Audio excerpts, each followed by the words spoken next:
Batteries operate by separating positive charges from negative charges.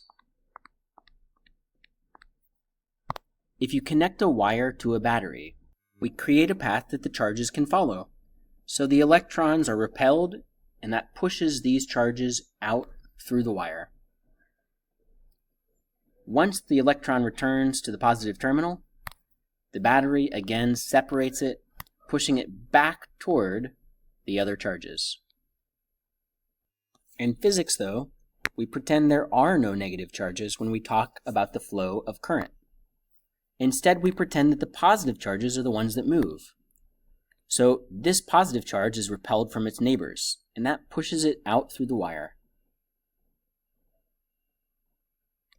What we notice is that the negative charge and the hypothetical positive charge flow in opposite directions. We will always draw the positive charge, but if you want to know where the electrons are actually moving, just point the arrows in the other direction. Instead of connecting this battery just to a wire, let's connect it to a resistor. And I'm making my resistor nice and big so I can draw what's happening inside. Resistors have molecules.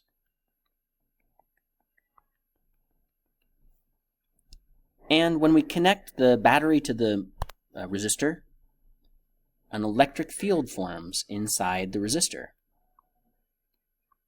Remember that field lines point from positive toward negative.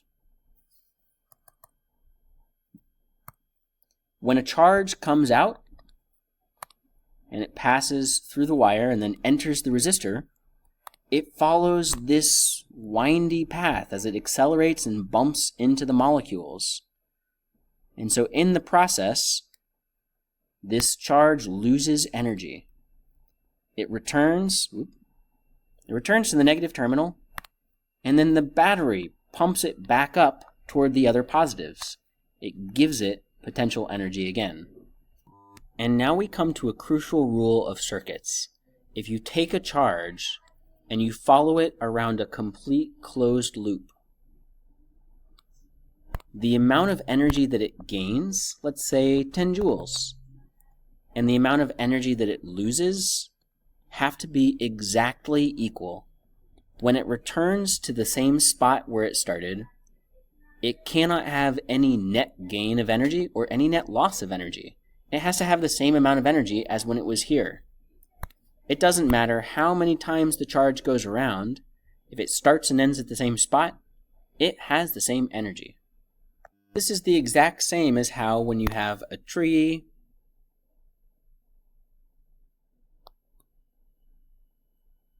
not sure what kind of tree that is, and if you take an apple, let's say,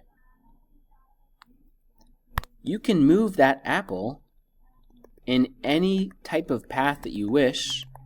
You can go up, down, you can keep going around, but if you return the apple to the same spot, it has the exact same amount of gravitational potential energy as when it began. The particular route that you take doesn't matter. As long as you return to where you started, you have not changed the amount of gravitational potential energy. Back to circuits. We don't talk about energy. Instead, we talk about the potential difference that the charge drops.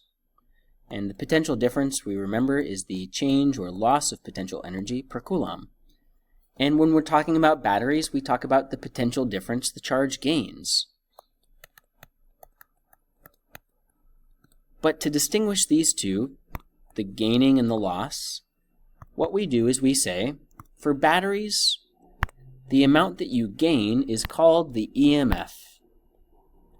It stands for electromotive force, but it's really just a voltage or a potential difference. It's the amount of potential energy gained per coulomb. So we can write our rule like this. For any closed loop, the total potential difference lost is equal to the total EMF gained.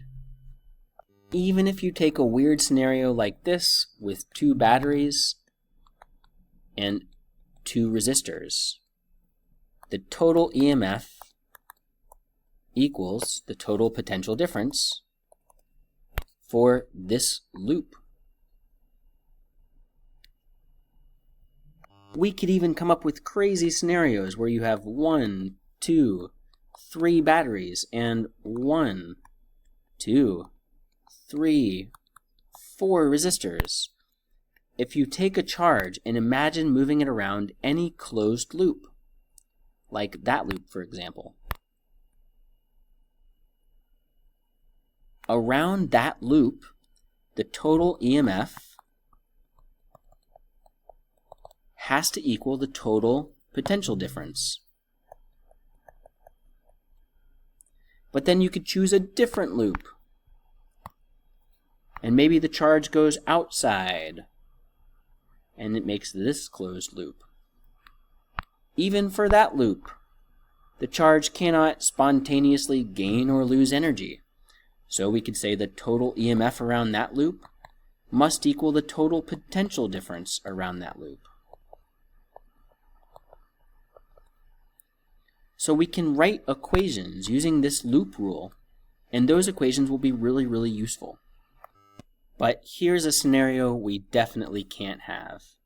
If you take a charge and you run it around a closed loop, we find that it's gaining 5 and 5 from the batteries. That makes a total of 10. But if we count how much it's losing when it passes through the resistors, it's losing 11. That's not possible. We have to have the two equal to each other.